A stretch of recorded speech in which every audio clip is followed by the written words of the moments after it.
All right, guys, this is going to be the ride review of the KTM 1090 Adventure R. I've got a walk-around video, and you can check for that. We just did that last week, and this is going to be a ride review. This one's a little long because I kind of, I just ramble on a bit, but if you want to stick with it, that's fine. You can skip around. You can just let it run in the background, whatever you want. We're going to do a few more videos than these. We'll do some off-road, things like that, some touring stuff. We'll try to get a few shorter clips in of that kind of stuff. So if you want to subscribe, that's great. Hit that bell icon. It's going to give you a notification for every one of these videos that come up every Friday. And well, I'll get on with the video and get on the bike. We'll go ahead and hop on. The first thing I'll tell you, this is a pretty tall bike. I can swing my leg over it, and I can touch on my tippy toes, but enough so that I can kick that kickstand up. I switched this back to the stock seat because with the seat concept seat, I'm just barely on my tippy toes to try and put that kickstand up. I'm sort of like balancing and having to let my foot off the ground at the same time. I just can't reach over the bike to kick the kickstand up very well. I'm 6 foot tall. I have a 32-inch inseam, so that'll give you some measurements. If you have a longer inseam than that, it doesn't really matter your height, but a longer inseam than that, then you could go with the seat concept seat, or you could buy the seat concept low seat and be about the standard with this. Anyway, what else are we gonna do? We're gonna go drive around the parking lot a little bit and get an idea. So since it's a tall bike, it's not as friendly in a sense around parking lots, but it certainly maneuvers really well. Easy to handle once it's rolling. It's just that once you're stopped, you've got to be able to reach the ground. All right, so that's our around the parking lot. It's really the whole biggest thing will be touching the ground on this bike and being able to touch the ground. As far as the power goes, they've done a little bit of improvements on the 1090 and of course the 1290 over the 1090 on fueling. And so 2017 and maybe even 16, you got some better fueling. So as the lowest RPMs I can go, the fueling's really good and nice and smooth. It used to be, and people are still putting them on, but it used to be that you needed to put on these these O2 sensor dongles, which would richen up the mixture right off idle because it would sort of hesitate right off idle. That's the 1190. The 990 you'll find it on, but really on the 1090 and the 1290s, you just don't feel that. And so there's really no reason for that change with the O2 sensor dongles. Just doesn't need it, and it only helps you just off idle. That's the only place that does any assistance. And try to give you an idea is like you'd be going along at this slow speed and basically it'd be going rump, rump, rump, rump, like it would want to go faster, slower, faster, slower, faster, slower a little bit. So the RPMs would sort of hesitate right off idle, and it just doesn't do it. So I'm very happy with it the way it is. I've got those dongles. I tried with and without, and it's exactly the same. There's no change whatsoever. So I'm running without it. And that is that. We're gonna go head out and get on some windy roads and open roads, and we'll talk a little bit more about the bike. All right, guys, hey, we've got ourselves out to our little windy road section, which is out by Marietta's Well. I'm gonna just go over a couple of things. We've done a walk around on this bike, and now a little bit of a ride review and a couple of things. So the status of this bike, I have changed the air filter insert to a K&N cleanable air filter insert. The air box still remains. It does not have any of the SAS removal kit on it. It does have the charcoal canister removed with those hoses. And then let's see what else. So there's some dongles that I put on this bike, the ABS dongle and what they call a fuel dongle. Those two things allow me to keep the settings on the bike, so ABS and traction control settings, even if I turn it off. Those two dongles are just an absolute must, because every time you turn the bike off, you'd have to go back in the settings and set it up the way you want to. And if I go to the way I've got this thing set up right now, I have it in sport mode. I have the traction control turned off, and then I have the ABS set on off-road mode. So I still have front ABS, no rear ABS, and that's the way I like to ride. So that's the way the bike's set up. Let's take her for a ride. Oh, we have a different exhaust on it as well. So it's got the performance exhaust, which is the Akrapovic exhaust. All right, so let's just give her a run here. Whoop. I really just can't keep the front wheel on the ground for first and second gear. It's leaning as far forward as I can. And first gear would just loop right out. Second gear, it just pulls right up as you saw. Just can't keep it on the ground. Nearly full throttle, it just lifts right up. So the power's absolutely ridiculous. And you can tone that down just by taking it out of sport mode or turning traction control on. Because if you put traction control on, that entire time that back wheel is spinning, and it'll stop that from spinning, so it decreases the power. All right, into the bike review. And why is this my favorite bike? Because is it going to be the best sport bike? Nope. But it does handle really well. It's got the big wide bars. It's got a 21-inch front wheel, so you know that's not sport bike-ish. But and I'm running kind of off-road tires. But with the big handlebars, you can control the bike really well, and it seems to lean over in the corners nicely. Pretty predictable. The windscreen on this thing is pretty small. On the S model of the 1290, it's bigger. And the R model, it's smaller. It is adjustable. It goes up and down. This is in the high mode. It may make you laugh a little bit. That's as high as it goes. It'll go down another 3 inches. I leave it in the high mode because you know what it does is it blocks the wind off of my chest. There's no wind right here in the chest area. There's just no wind at all, and I can start to feel it right there, right at the tip of my shoulder, right at the tip of my shoulder there, and just at the top of my helmet. So that's really perfect because I still get a lot of airflow, but I'm not getting that wind under my helmet, and I'm not getting the wind on my body. So cruising along the freeway at any speed, basically, it's pretty comfortable. I don't have to hold on to the bike. It's just nice and comfortable cruising along, but it's not blocking my view, and I'm still getting a lot of ventilation. So I do get I get wind coming off of my shoulders, and I can feel that coming in. If I put my arms up, then you can feel that wind right there. The handguards block the wind from my hands, and then I got the heated grips. Pretty nice. Seating position, I think it's just perfect. Very upright. And KTM provides a 1-inch spacer for your bar risers. I've got those on here. That brings the bars up 1 inch. They seem to be perfect, and I like it. The foot pegs are in an excellent location with the shorter or the smaller foot pegs. I've just got the stock ones. Here we'll go for a little ride up this windy road here. And just leaning into the corners is really nice and predictable.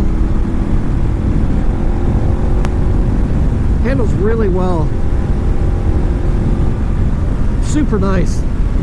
I prefer the shorter foot pegs. I might get some that are a little wider.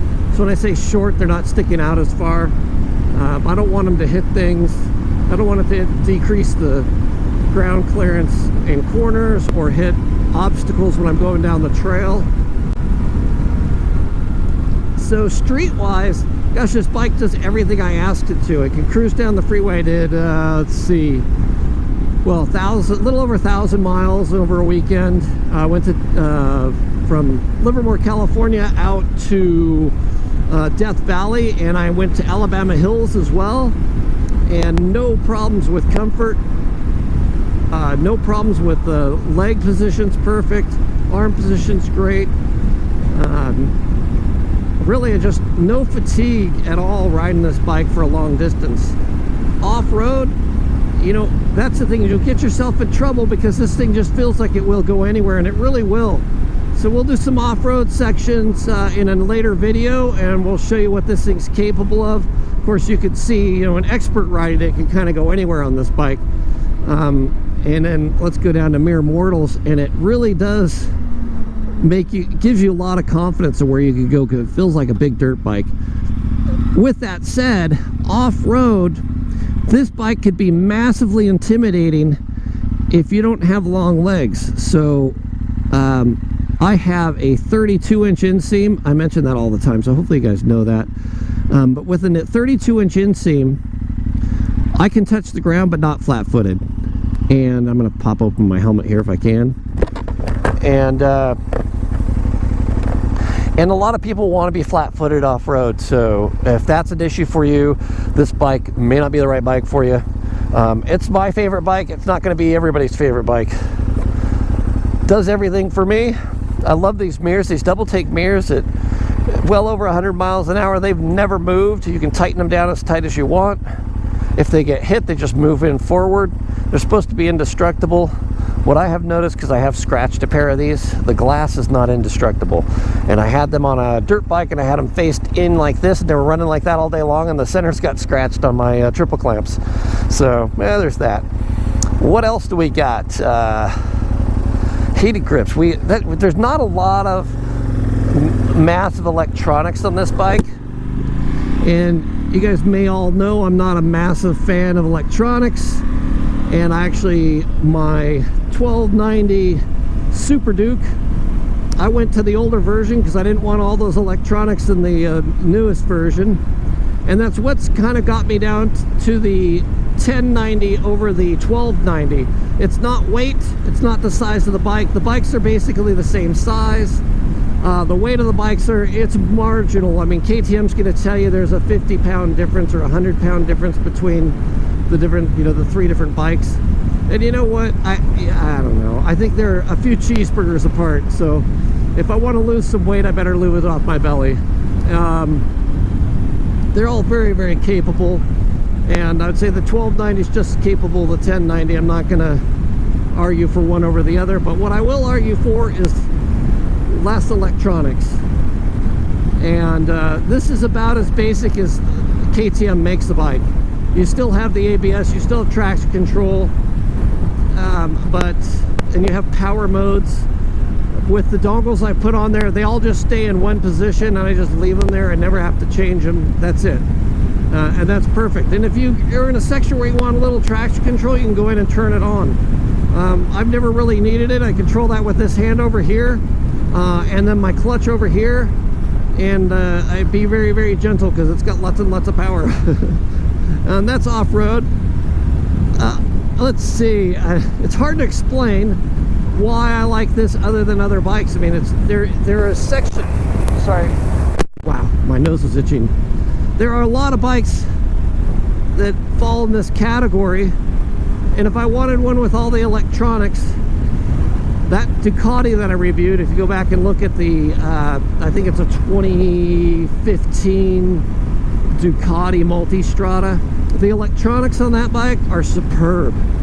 If I wanted full electronics, I'd probably go that way.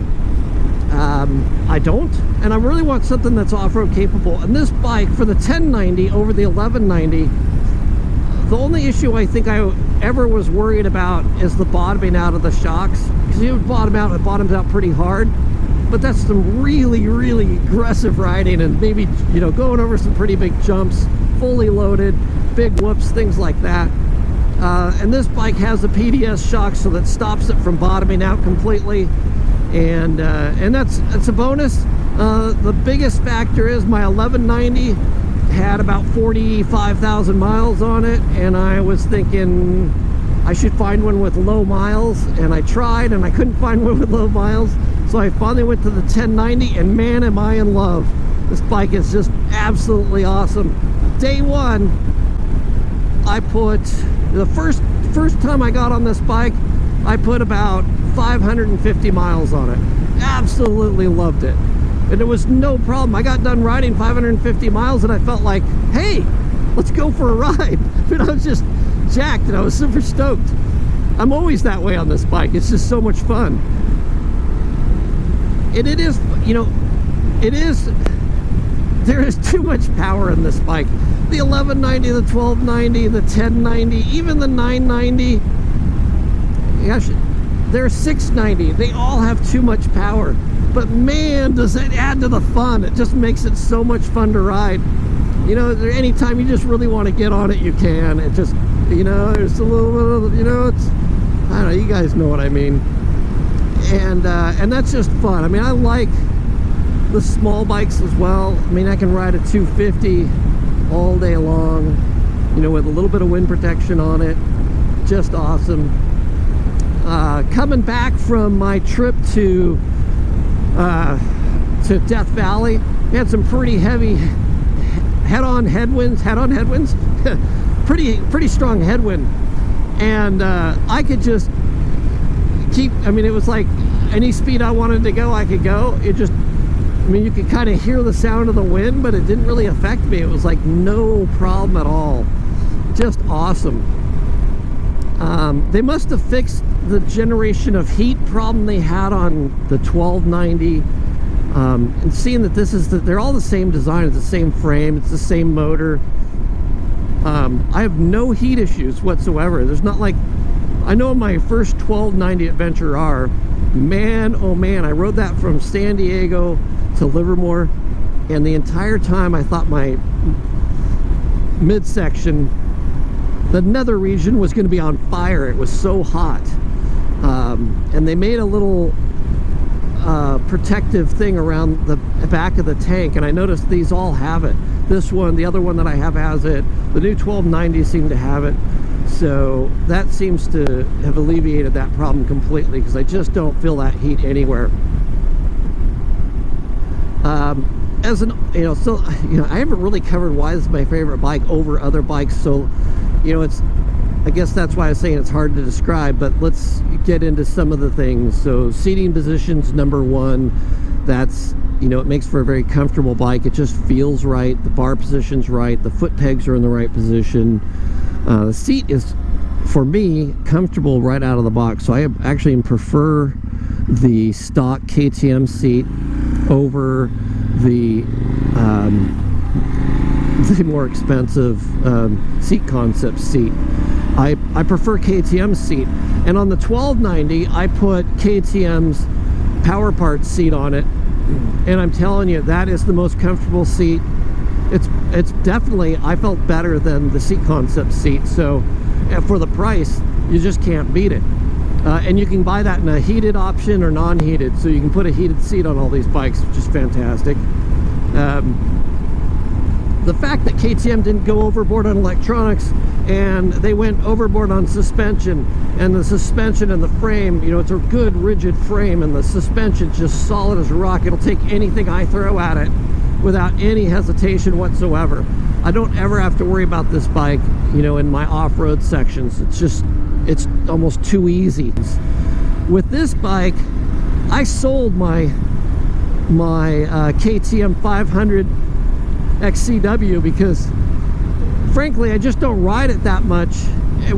And when I go off-roading, we've been doing pretty extreme stuff, but I just don't go that much. So I'm like, well, I do a little less extreme. I can do it all on this bike. So I can still do the single track and all of that and have a lot of fun. Add that little bit more challenge into it, slow my speed down a little bit maybe. But I kind of got it all in one bike.